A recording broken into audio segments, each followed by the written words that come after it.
everyone, and welcome to this One Fish Guide Explainer.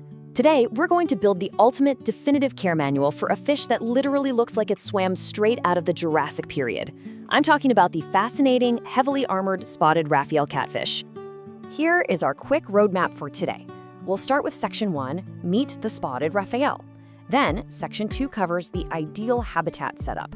Section 3 dives into diet and nocturnal feeding, followed by behavior and tank mates in Section 4. Finally, we'll wrap up with Section 5, Safe Handling and Transport, which covers a critical technique you definitely need to know. All right, Section 1, Meet the Spotted Raphael. Let's get right into it. So, a really beautifully accurate baseline to establish right away is their true adult size. You can confidently expect a healthy adult to reach a length of 5 to 6 inches. This is absolutely crucial for framing their spatial needs. Now, you might hear some exaggerated rumors out there claiming they get up to 8 inches, but you can go ahead and ignore that. 5 to 6 inches is the practical, realistic adult length you need to plan for. You know what's really wild about this fish? It's famously nicknamed the talking catfish, and that's because they can quite literally vocalize. They use a biological mechanism called stridulation, which means they produce sound by rubbing their pectoral spines right inside their sockets. It creates these highly audible squeaks and clicks.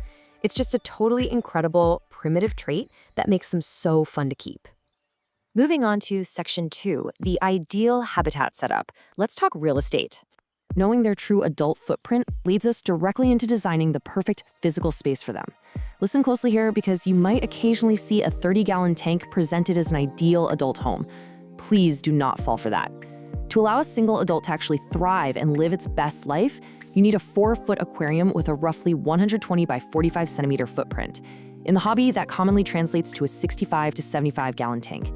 They're heavy-bodied bottom dwellers, and they absolutely need that substantial floor space to explore and establish their territory. Inside that tank, you want to meticulously recreate their natural, dimly lit environment.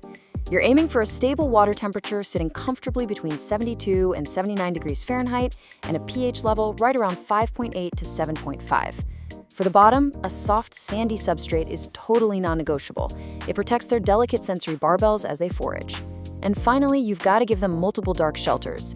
Think intricate wood tangles or artificial caves. They need those secure, pitch-black spots to sleep in during the day. That brings us to Section 3, Diet and Nocturnal Feeding. The Spotted Raphael is an omnivorous generalist, meaning they aren't super picky, but it is the timing of their meals that is a total game changer. These guys are strictly nocturnal, so it is highly recommended to provide a varied diet of sinking foods, like high-quality pellets or meaty treats, specifically after the tank lights go out. Dropping their food into the dark tank ensures they can forage peacefully without competing with your daytime, top-dwelling fish. All right, Section 4, Behavior and Tank Mates. Who do they get along with?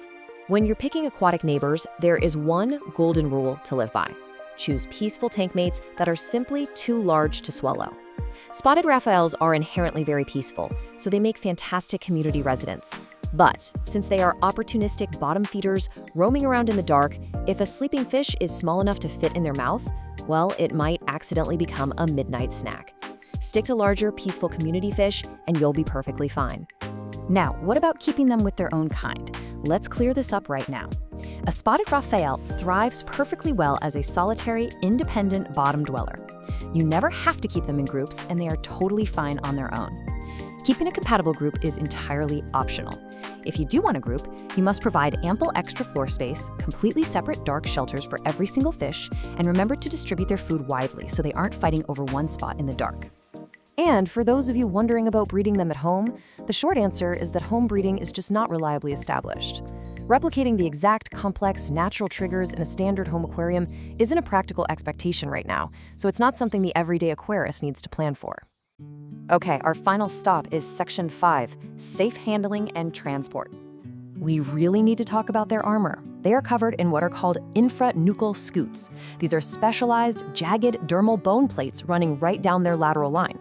When you combine those scutes with their highly serrated pectoral spines, you get a genuinely formidable defense mechanism.